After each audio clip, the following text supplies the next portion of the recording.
A very good afternoon everyone. So today in this video we will be discussing the topic dividend policies. So we'll be discussing what are the different dividend policies which are practiced by the companies in general.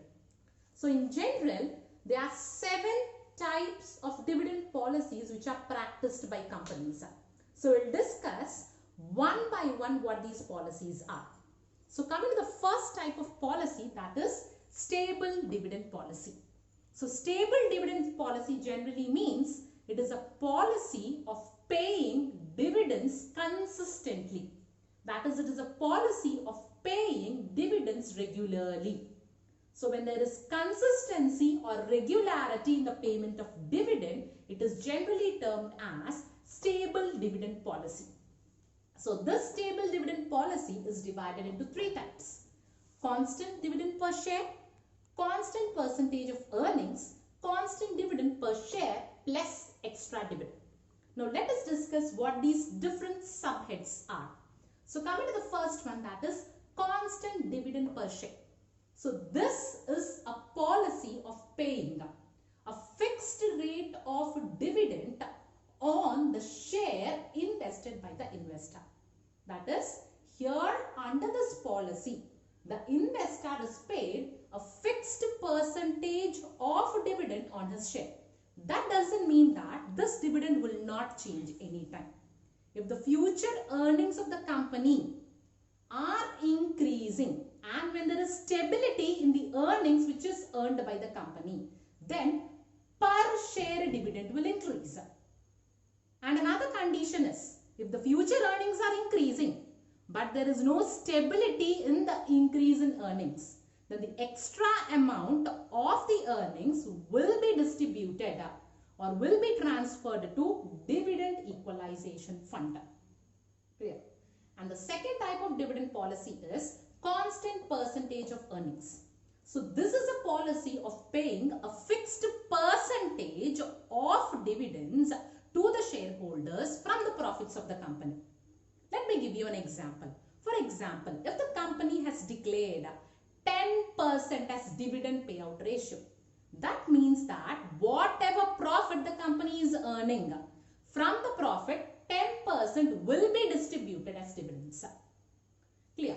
And the third type of dividend policy is constant dividend per share plus extra dividend. So this is a policy of paying regular dividends to the shareholder.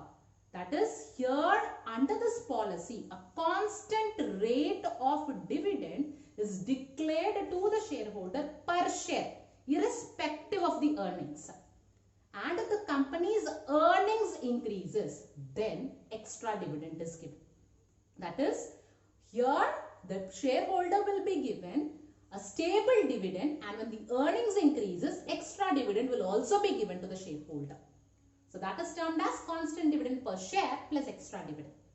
So when a company follows a stable dividend policy, there are advantages and disadvantages to the company. So coming to the advantages. So this stable dividend policy is advantageous to the shareholder as well as the company. Why? In the sense, the first advantage what a shareholder gets is the confidence of a shareholder or an investor increases through this policy because he is getting a regular dividend. He is getting a consistency in his dividend, regularity in distribution of dividends. And the second advantage what he has is attract income conscious investor. That is, those investors who want regularity in their income. Those investors will be attracted towards a company for investment when a company follows this policy. And the third advantage is encourages institutional investors. So institutional investors who want to invest in the company, they'll be ready to help the company in any manner when a company follows this dividend policy. And the fourth one is stabilizes market value of shares. So when there is regularity in payment of dividend, then the market value of a share will not have wide fluctuations. And regular income to a shareholder will be ensured when this policy is followed. So these are the advantages to a shareholder. And coming to the advantages to a company, it increases the goodwill and the credit rating of a company. Because of regularity in income, the company's name and fame will increase. And preparing financial planning easily. So what should be distributed as dividend to the shareholder? Per share, what will be the value to be distributed? From the net profit, what is a percentage to be distributed as dividend? If that is already prepared, financial plans can be easily prepared for the next year. And the next advantage is sign of continuous normal operations. That is, if a company is having a regularity in dividend payment, it will show this to the external world that it is operating efficiently. That is, it's running in a profitable manner. So these are the advantages. And coming to the disadvantages, not easy to change the practice. That is, if a company fixes a stable dividend policy, it is not easy to change this policy. That is, if a company's earnings fall below the level, it cannot change this policy because it is already fixed a stable policy. It is not easy to change fastly. And the second one is, investors lose confidence if the company is unable to pay. If it in any year the company lack earnings and if they are unable to pay dividends to the shareholder, then the investors or the shareholder will lose the confidence of the company and they will just generally quit their share from the company. And the third one is suicidal for the company. That is, if the company doesn't have earnings and it is following a dividend policy, in short run it will survive, but in long run the company has to close. It will be suicidal for a company. It is similar to a suicide because in long run it cannot survive if it follows a stable dividend policy. So this is regarding the first one. And coming to the second type of dividend policy, that is regular and extra dividend policy. So regular and extra dividend policy means it is a policy of paying regular dividends on the shares of a company, irrespective of the earnings. And when the earnings increase, extra dividend will be given to the shareholders on the basis of earnings. That policy is generally termed as regular and extra dividend policy. So regular constant dividend plus extra dividend when the earnings increase beyond a level. That is regarding the second type of dividend policy. So this policy generally ensures the shareholder to get a stable dividend irrespective of the earning and get a return when the company profit increases. And the third type of dividend policy is regular stock dividend policy. That is, it is a policy of distributing dividends in kind. When the shareholders are given dividends in the form of shares, in the form of bonus shares, then that type of dividend policy is termed as regular dividend policy. And this policy is generally followed by the company due to two reasons. The first reason is when the company do not have cash. Okay, it has retained earnings but cash is insufficient. Under such circumstances, the company can go for regular stock dividend policy. And another reason is when the company has plans for modernization, plans for diversification or plans for expansion and the company needs finances for it. Okay, then the company will use that finances for its expansion and modernization and it will distribute shares to the shareholders as a dividend. Clear? This is regarding the third one.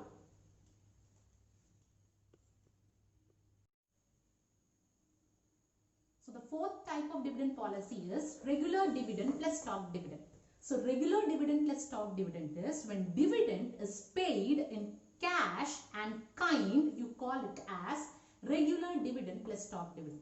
That is, under this policy, a company pays regular dividends, that is a fixed percentage of dividends irrespective of earnings in the form of cash. An extra dividend is given in the form of stock or shares when the earnings are higher. Then that dividend policy is generally termed as regular dividend plus stock dividend. And this policy is generally adopted by a company due to three reasons.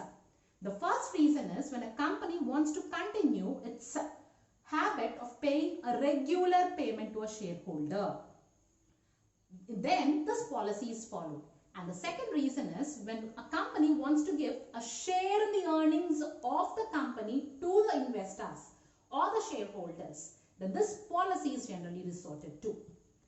And the third reason is when the company wants to increase its capital by encouraging investment in shares by the shareholders, existing shareholders, then this policy is followed by the company.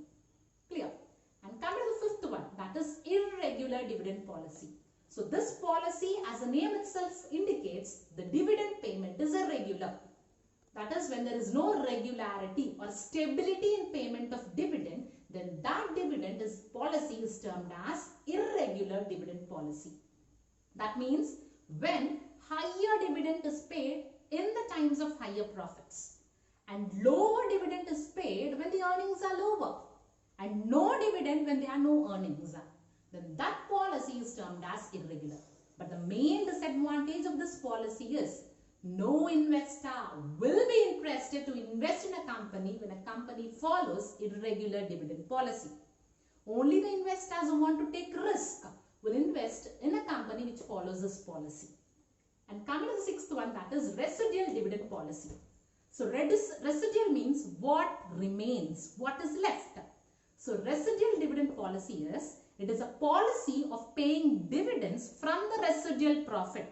That is those profits which are remaining after meeting all capital expenditure. Okay, that is if the company is going for meeting new investment proposals. Then after meeting all the expenditure for the new investment proposal, whatever profit is remaining, that profit is termed as the residual profit. So when a company pays a dividend to the shareholder from this residual profit, then that policy is termed as residual dividend policy. So this policy has both advantages and disadvantages. The advantages reduces need for raising external funds. That is, for meeting new investment proposals, the firm need not search for external financing. It can use the funds of its profit. The second one is reduces issue of new shares. It need not go on issuing new shares for raising investment. It can use the profit for its investment proposal. And the third one is the flotation cost of a company gets reduced when this policy is followed. And the disadvantages of this policy is creates volatility in dividend payment. That there will be wide fluctuations in payment of dividend. And the next disadvantage is create dissatisfaction. When you are paying the residual profit only as share to an investor for his investment, then it creates dissatisfaction. He may generally take away his shares from the company when this policy is followed. And the last policy, that is optimum dividend policy. For some, there is no optimum policy. For some, there is an optimal dividend policy. So what optimal dividend policy is? A dividend policy which maximizes the value of the shares and maximizes the earning per share, you call that policy as an optimum dividend policy. So I have represented the optimal dividend policy in a diagram. So here the x-axis represents payout ratio and y-axis represents value of a firm.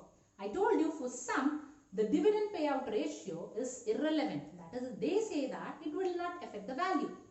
For some, the dividend payout ratio affects the value. So this horizontal line represents that dividend payout ratio is irrelevant. And this curved line represents that dividend payout ratio is relevant. So when this curved line reaches the highest point, this point is termed as the optimum payout ratio. So this is the dividend policy which maximizes, this is the payout ratio of dividend which maximizes the value of the firm and earning per share. Clear? This D indicates the optimum payout ratio. And every company will have different curves. It may be a steep curve, it may be a high curve. So the highest point in a curve generally represents the optimal dividend policy in a firm. Okay, that's it. Thank you.